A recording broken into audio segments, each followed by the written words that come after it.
Что вы думаете о роли ЮКОС в социально-экономической жизни Томской области? Что область приобрела, когда ЮКОС был здесь, и что потеряла, когда он ушел? Так, сейчас я постараюсь вспомнить, значит, что приобрела, что потеряла. Я очень хорошо помню тот момент, когда начался суд, когда начались, прямо скажем, гонения на ЮКОС.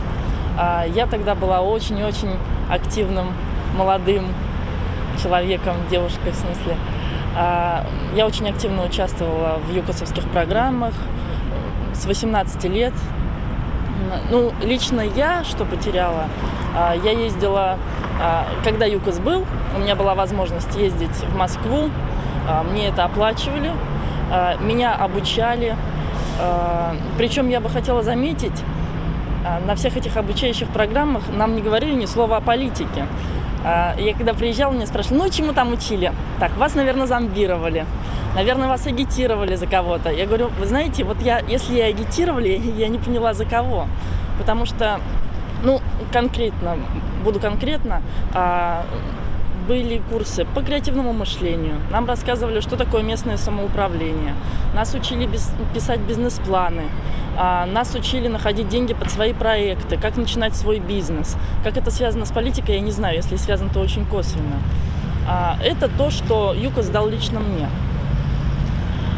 Когда начались вот эти самые гонения, мы, молодежь, собрались на площади Новособорной.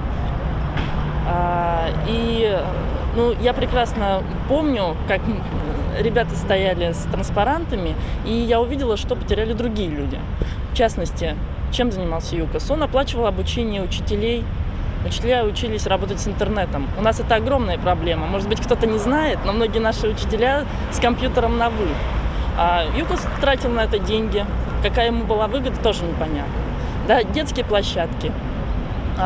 Я точно знаю, я проводила личные исследования на тему того, какие проблемы в городе есть. И вот одна из самых насущных проблем в городе – это отсутствие детских площадок. Очень простая вещь, до которой часто не доходят руки. У ЮКОСа руки до этого доходили. Кому стало лучше от того, что ЮКОС ушел, я не знаю. То есть молодежь потеряла, молодые родители потеряли, учителя потеряли, дети потеряли, потому что была новая цивилизация, которую полностью поддерживал ЮКОС. Тоже ребята учились каким-то простым вещам, полезным в жизни. Сейчас есть какие-то, я не знаю, компании, государственные структуры, которые, хотя бы как-то отдаленно напоминают те проекты и занимаются тем, чем занимался ЮКОС? Вот, честно говоря, есть компании, которые, наверное, 1/40 часть того, что делал ЮКОС, могут делать. И я сама вернулась 2 недели как с семинара, который тоже оплатили. Но я знаю, что каких сил стоило организаторам меня из Томска привезти в Москву.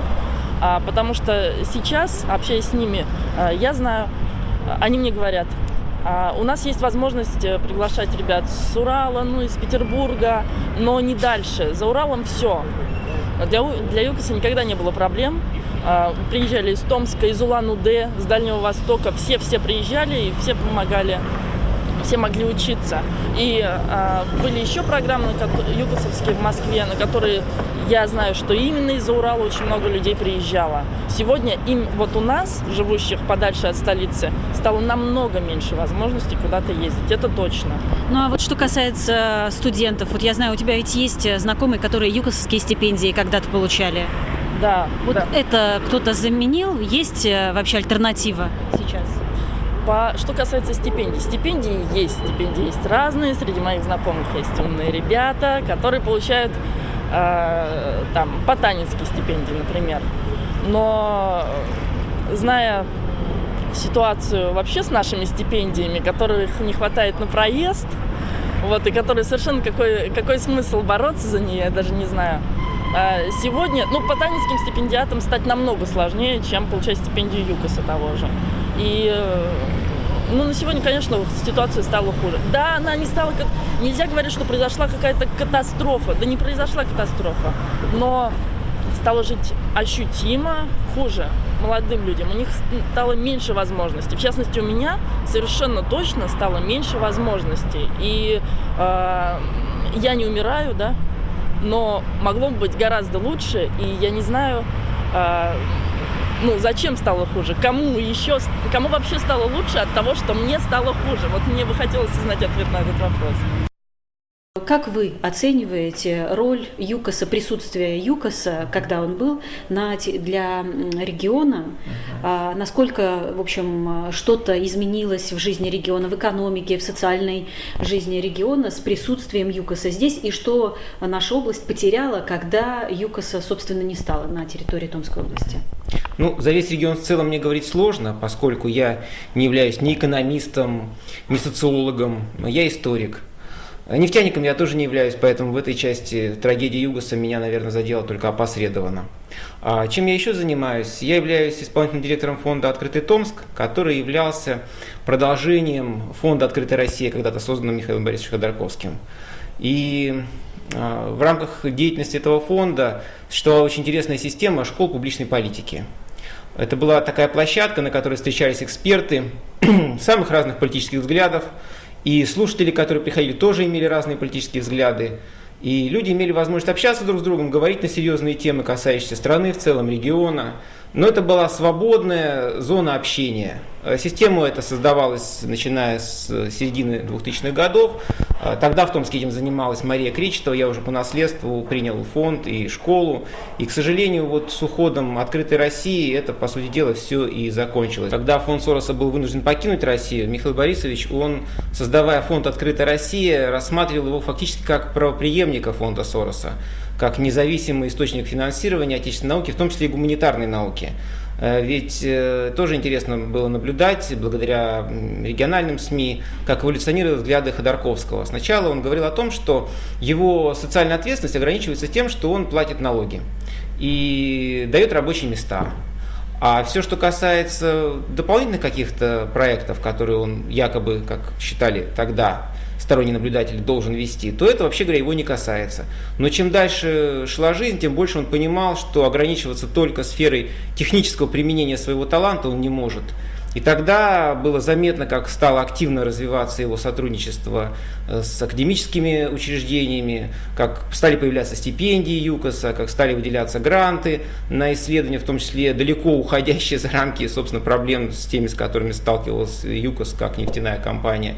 И эта эволюция бизнеса, в лице Ходорковского, она как раз-таки была, на мой взгляд, очень знаковой. Она давала надежду всем, не только людям, связанным с техникой, с технологиями, но и людям, связанным с сознанием, с гуманитарией, с академическими исследованиями в области гуманитарии. И то, что теперь все это огосударствлено, то, что мы теперь вынуждены каждый раз ходить на поклон в правительство, прося какие-то дополнительные, зачастую очень совсем такие небольшие, несерьезные деньги, это очень жаль, потому что это накладывает отпечаток на наши исследования. Мы можем сколько угодно говорить о том, что мы независимые, но если мы вынуждены соотноситься с государством, с его критериями оценки того, чем мы должны заниматься и о чем мы должны писать, то, конечно, это накладывает свой отпечаток. ЮКОСовские стипендии, это было для студентов, которые, вы знаете, у нас государство их не балует, и возможности для того, чтобы самим заработать у студентов, в Томске особенно, где очень много студентов, не так уж и много, и для отличников, именно их отличная учеба и была способом зарабатывать деньги, если есть такие меценаты, которые поддерживают. Главная работа студента, я считаю, как преподаватель, наверное, здесь моя позиция этим обусловлена, это хорошо учиться.